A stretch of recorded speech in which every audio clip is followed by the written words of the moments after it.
क्या नेट हट रहे हैं? क्या मैं नेट की कोचिंग करने जाऊं? क्या मुझे इतना टाइम नेट एग्जाम के लिए देना चाहिए? यार नेट के बिना पीएचडी नहीं होता, ये सब लोग बोलते हैं। यार नेट के बिना असिस्टेंट प्रोफेसर नहीं बन सकते। पर अब ये क्यों बोल रहे हैं कि नेट हट चुका है या फिर नेट ज़रूरी ही नहीं है? यार कल ही तो यूजीसी के चेयरमैन ने एक नया नोटिफिकेशन डाला। आई नो ये सारे सवाल आप सब लोगों के दिमाग में चल रहे होंगे, क्योंकि जब मैंने कल का नोटिफिकेशन पढ़ा, trust me, the same thoughts were going in my mind that what exactly the UGC committee wants from a student. हर दिन एक नया नोटिफिकेशन लॉन्च कर देते हैं और बोलते हैं आज ये हट रहा है और आज से ये चालू हो गया है। तो यार मानना चाहिए, नहीं मानना चाहिए? और अभी 2025 वाला नोटिफिकेशन हमें क्या बताना चाहता है? इस नोटिफिकेशन के अंदर ऐसी क्या बात है जो ये डिक्लेयर करती है कि नेट हट रहा है या नेट है अभी भी? और नेट की कहाँ तक और कौन सी स्टेज तक ज़रूरत है?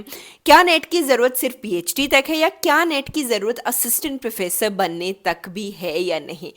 ये सारे सवालों का जवाब मैं बहुत सारे सोर्सेज से खुद पढ़ के, वीडियोस को एनालाइज करके आप सब लोगों के सामने एक डिटेल्ड वीडियो के फॉर्म में लेके आई हूँ। मैं क्रिस्प तरीके से सारी चीज़ें एक वीडियो में डालने की कोशिश की है जो आपको समझा पाए कि 2025 का जो नोटिफिकेशन है वो बोलना क्या चाहता है, उस पूरे परफॉर्मा में है क्या, क्या अब आगे करना है, क्या हमें नेट के लिए इतना टाइम देना है या नहीं देना है। So without wasting any further time, let's start with the deep analysis of what we can do and what we cannot do. Okay, let's right go. Guys, so जिन गाइडलाइंस के बारे में मैं आपको बता रही थी जो यूजीसी ने लॉन्च कर दिए, तो मैंने उन गाइडलाइंस का बहुत सारे चैनल से खुद पे देख के और बहुत सारे न्यूज़पेपर को पढ़ के कुछ समराइज़ किया है, और वो समराइज फॉर्म में आपको पूरा इसमें समझा दूंगी। इसमें पूरा समझ में आ जाएगा कि भाई आपको करना क्या है आगे। ठीक है, क्या आपको नेट के लिए पैसे बर्बाद करने हैं, क्या आपको नेट के लिए पैसे लगाने हैं, दोनों चीज़ें हम देखेंगे।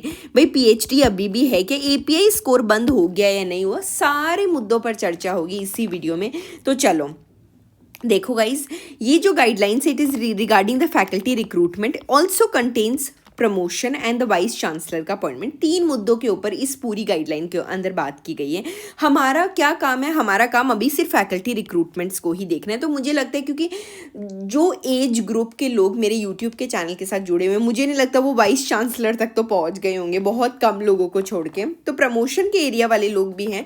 हम बात करेंगे फैकल्टी रिक्रूटमेंट और प्रमोशन, ये हमारे मेन टॉपिक होंगे बात करने के। चलो गाइज, ये गाइज है फैकल्टी रिक्रूटमेंट, जिसको मैंने 3 भागों में डिवाइड किया। 1, net is not required, industry expertise, multi disciplinary eligibility and PhD plus experience. अब ये क्या है पहले ये सुन लो।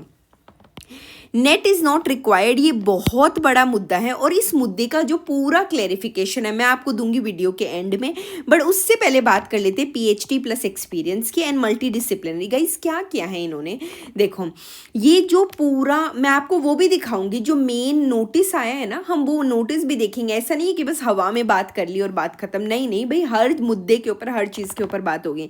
देखो गाइस, पीएचडी ना कहीं नहीं जा रही। अगर आपको प्रमोशन लेना होगा तो आपको पीएचडी चाहिएगा ही चाहिएगा। असिस्टेंट प्रोफेसर तो बन जाओगे, पर असिस्टेंट से एसोसिएट भी बनोगे, एसोसिएट से मेन प्रोफेसर भी बनोगे, सैलरीज तो तभी बढ़ेगी ना। तो उसके लिए तो गाइस पीएचडी चाहिएगा ही चाहिएगा। आप उस चीज़ से कभी मुकर ही नहीं सकते कि पीएचडी नहीं चाहिए। तो ये तो मैंने क्लियर कर दिया आपको।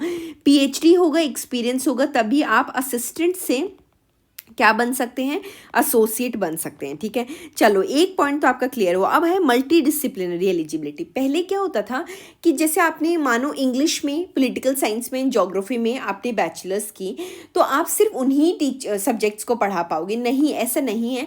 आप क्या कर दिया है कि आप इंग्लिश के साथ, फॉर एग्जाम्पल आपका इंग्लिश सब्जेक्ट है, इंग्लिश के साथ आप मैथ्स भी ले सकते हैं, इसके साथ आप कोई अदर सब्जेक्ट भी ले सकते हैं। तो ये इसको क्या बना देता है, मल्टी डिसिप्लिनरी बना देता है। मतलब हर फील्ड में जाके आप पढ़ा सकते हैं और बाकी काम भी कर सकते हैं। ऐसा नहीं है कि आपका काम सिर्फ टीचिंग तक ही रुका रहेगा। नहीं नहीं भाई, क्यों इंडस्ट्री में भी जाओ, कौन रोक रहा है आपको। इसीलिए इन्होंने इंडस्ट्री एक्सपर्टीज की बात की है कि इंडस्ट्री की जो एक्सपर्टीज है, आजकल जो पढ़ाई होगी ना, पहले क्या होता था गाइस, रॉट लर्निंग होती थी। अब वो रॉट लर्निंग क्या होती है भाई, रट लिया रट्टाफिकेशन, रट लिया, बात खत्म हो गई। अब रटने से काम नहीं चलेगा, अब आपको प्रैक्टिकलिटी बहुत ज़रूरी है, प्रैक्टिकल जो इन्फॉर्मेशन होगी वो बहुत ज़रूरी है। और देखो इंडस्ट्री के अंदर एक प्रैक्टिकल नॉलेज बहुत ज़रूरी है। जैसे एक छोटा सा एग्जांपल लेके बताती हूँ, मैकेनिकल इंजीनियरिंग, ठीक है। मैकेनिकल इंजीनियरिंग में क्या होता है कि आपने इंजीनियरिंग कर ली, सारे कॉन्सेप्ट रट लिए, आपको पता ही नहीं है कौन सा टूल कहाँ डालना है, कौन सा मैकेनिक बनोगे भाई। मैकेनिक से आप ये पूछते हो आके कि आपने इस बुक में क्या पढ़ा, इस बुक में क्या पढ़ा, कुछ नहीं पूछते। आप ये पूछते हो भैया आप हमारा फ्रिज ठीक कर दोगे, आप ये ठीक कर सकते हो, वो ठीक कर सकते हो। तो उनका practical knowledge is more important rather than the रट्टाफिकेशन और रटने वाला। तो ये तीनों चीज़ें के ऊपर हमने बात की। नेट की बात वो बताऊंगी पूरा बताऊंगी। और एक छोटी सी रिक्वेस्ट है, वीडियो में अगर यहाँ तक आ गए हो मतलब वीडियो कोई सेंस बन रहा है, समझ आ रहा है, समझ बन रहा है, तो अभी जाओ, पहले तो वीडियो को लाइक करो, अभी जाओ जाके लाइक करो, बाद में भूल जाओगे और लाइक नहीं करोगे।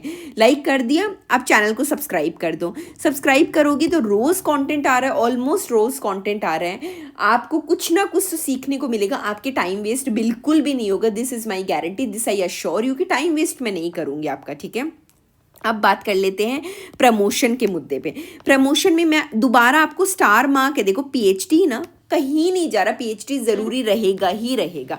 और पीएचडी के लिए अब पीएचडी की जो अब मैं एक लिंक करके भी बताऊंगी। देखो पीएचडी अब कैसे कर सकते हैं, नेट के 3 स्टेजेस हो गए, 1 2 3 1 2 3, ठीक है। थर्ड स्टेज जब आप क्लियर करते हो that is the PhD entrance exam जिसको माना जाता है, तभी आप पीएचडी कर सकते हो। तो अगर पीएचडी के लिए नेट जरूरी होगा मतलब नेट तो रहेगा ही रहेगा, नेट कहीं जा नहीं रहा। पर क्या नेट कंपल्सरी है, क्या सिर्फ नेट से जॉब लग सकती, इन मुद्दों के ऊपर अभी हम चर्चा करेंगे। डोंट वरी, कहीं नहीं जा रही हूँ मैं, अभी बताऊंगी। अब बात कर लेते हैं कि इन्होंने और क्या क्या। नो एपीआई, पहले एपीआई का वेटेज बहुत होता था, क्या रिसर्च पेपर लिखा पूरा एपीआई स्कोर आता था। अगर एपीआई नहीं पता कि क्या होता है एकेडमिक परफॉर्मेंस इंडिकेटर्स, तो इसके ऊपर मैंने वीडियो बनाया है, जाके उस वीडियो को भी चेक कर लो, ठीक है। तो अब एपीआई का जो वेटेज है ना वो बहुत ही कम हो गया, मतलब कोई मुद्दे वाली बात नहीं है, एपीआई है नहीं है कोई बात नहीं है। अब आती है इंडियन कल्चर और लैंग्वेजेस, ठीक है। इंडियन कल्चर और लैंग्वेजेस में मतलब डाइवर्सिटी लेके आ रहे हैं, they are basically focusing on the flexibility, ठीक है, और रिजिडिटी को कम कर रहे हैं, ठीक है। तो कल्चर एंड लैंग्वेजेस को प्रमोट कर रहे हैं, इनोवेशन को प्रमोट कर रहे हैं ताकि आप सीधा इंडस्ट्री के अंदर जा पाओ, ठीक है। डिजिटाइजेशन को प्रमोट करें, एआई का ज़माना है, डिजिटाइजेशन प्रमोट करेंगे तभी एंटरप्रेन्योर्स निकल के आएंगे, एंटरप्रेन्योरशिप को आप बढ़ावा दे सकते हो। फिर आता है हमारा social and cultural and sustainable projects. इन्होंने क्या बोल दिया कि भाई प्रोजेक्ट कल्चर हम ज़्यादा लेके आएंगे rather than the rote learning. और रॉट लर्निंग से आपने यहाँ गूगल स्कॉलर से कुछ चुराया, गूगल से कुछ चुराया, विकीपीडिया से कुछ चुराया, एक रिसर्च पेपर पूरा लिख के दे दिया, ऐसे काम नहीं चलेगा भाई, अब बिल्कुल भी नहीं चलेगा ऐसे काम। अब क्या होगा, social and cultural and sustainable projects अगर आप बनाओगे तभी काम चलेगा। और इन्हीं चीज़ों से आप असिस्टेंट से एसोसिएट पे जाके आगे बढ़ोगे और एसोसिएट से फिर आप प्रोफेसर बनोगे। जैसे जैसे आप आगे बढ़ोगे वैसे वैसे आपकी सैलरीज बढ़ती जाएगी। तो ये हमारे प्रमोशंस हो गए, ठीक है। अब बात कर लेते हैं वाइस चांसलर्स के। अगर वाइस चांसलर्स की बात करते हैं तो वाइस चांसलर में academia is very important, research institutes, public policy, administration and industry. देखो वाइस चांसलर जी हैं जो हमारे, वो बेसिकली किस किस के ऊपर फोकस कर रहे हैं मैं आपको ये बताना चाहती हूँ। जो हमारे अभी एट प्रेजेंट जो वाइस चांसलर हैं बाकी सब यूनिवर्सिटीज़ में, सब यूनिवर्सिटी के अलग अलग वाइस चांसलर होते हैं। तो हमारे जो यूजीसी के जो चेयरमैन हैं वो बेसिकली वाइस चांसलर्स जी को बोल रहे हैं कि आप अकेडमिया पे फोकस करो, रिसर्च के ऊपर फोकस करो, पब्लिक पॉलिसीज़ को इंटीग्रेट करो ताकि लोगों को पता चले कि what the public and the policy stands for. Administration के ऊपर और इंडस्ट्री को इनकलकेट करो, किसके साथ, एजुकेशन के साथ। जब ये दोनों आप साथ में आएंगे तब ही कहीं ना कहीं जाके देश का उद्धार हो सकता है, बढ़ावा हो सकता है।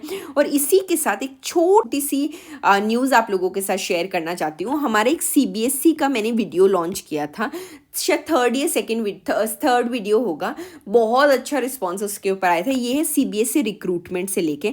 बहुत बच्चों को लगता है कि मैम हम तैयारी कैसे करें, कौन कौन से चैनल्स होते हैं। भाई डाइवर्सिटी के साथ तैयारी नहीं हो सकती, तो हमें एक सॉलिड प्लेटफॉर्म चाहिए जहाँ पे हम तैयारी कर सकते हैं, और वही सॉलिड प्लेटफॉर्म मैं आप लोगों के लिए लेके आई हूँ। तो जल्दी से चलो मैं बता देती हूँ कि वो कौन सा सॉलिड प्लेटफॉर्म है जहाँ पे आप तैयारी कर सकते हैं। ओके, गाइस मैंने अपना खुद का सीबीएसई का कोर्स लॉन्च किया है। सिर्फ 100 सीट्स पहले निकाली थी, बट आप सब लोगों की इतनी रिक्वेस्ट के बाद सीट्स को थोड़ा आगे बढ़ाया है। Only 299 is the fees and this is the CBSE recruitment 2025। ये मैं आपको पढ़ाऊंगी। My name is doctor Akshata, I am already an assistant professor. Course के बारे में जल्दी से बता देती हूँ। ये आपका गाइस कोर्स होगा।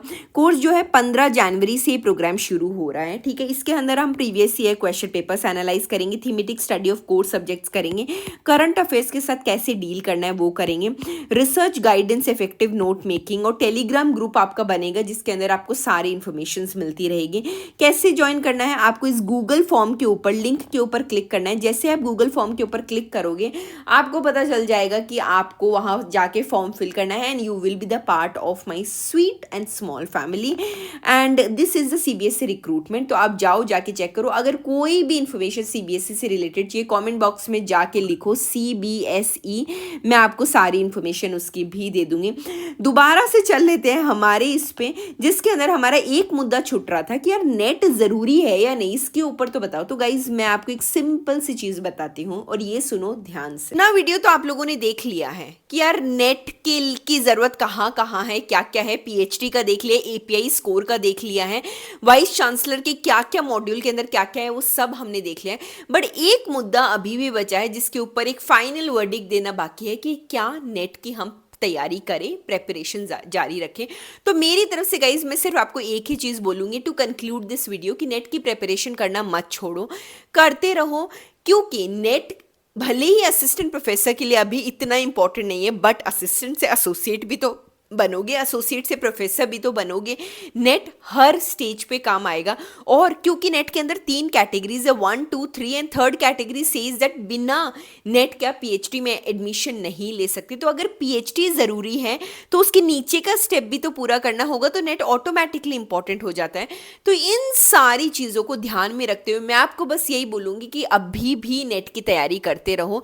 नोटिफिकेशंस गवर्नमेंट के अकॉर्डिंग चेंज होते रहते हैं, चेयरपर्सन्स के अकॉर्डिंग चेंज होते रहते हैं, और जो भी चेयरमैन आता है वो अपने अकॉर्डिंग नोटिफिकेशन लेके आता है। कल को आज अपने नेट की तैयारी करना छोड़ दिया, 2 साल बाद होगा कि नेट के बिना आप बन ही नहीं सकते, फिर आप तैयारी करोगे। So it's better to keep your preparation on.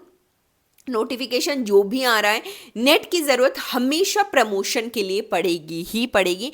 तैयारी करते रहिए, बिल्कुल भी मायूस मत होइए। नेट भी करो, पीएचडी भी करो। अच्छे लेवल पे अगर असिस्टेंट प्रोफेसर बनना है तो मैं आपको यही बोलूँगी कि सारे पैमानों के ऊपर से आपको जाना पड़ेगा, गुजरना पड़ेगा, और फिर ही आप एक अच्छे प्रोफेसर बन पाओगे, ठीक है। So with this I think you all have understood the whole concept कि अब ये लोग फ्लेक्सिबिलिटी के ऊपर, इनोवेशन के ऊपर ज़्यादा फोकस कर रहे हैं। जो टैलेंट है उसको बाहर निकाल के लेकर आए हैं। क्योंकि क्या होता है कि NET, I will say it is not a parameter to जज योर टैलेंट। नेट के अंदर टिक करके आ रहे हो तो उससे आप किसी की नॉलेज को तो डेफिनेटली जज नहीं कर सकते।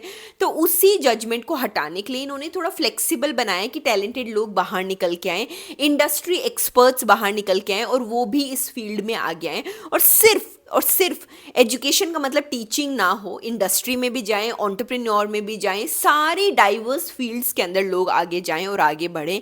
तो ये पूरा मुद्दा है जो 2025 के नोटिफिकेशन के अंदर डिस्कस किया गया है। वीडियो पसंद आया हो तो वीडियो को लाइक करना, चैनल को सब्सक्राइब करना मत भूलना। और सीबीएसई कोर्स की अगर जानकारी चाहिए तो मुझे कॉमेंट सेक्शन में बस सीबीएसई कोर्स लिख देना। I will definitely provide you with all the information. Till then bye bye, take care and have a wonderful day. Bye bye.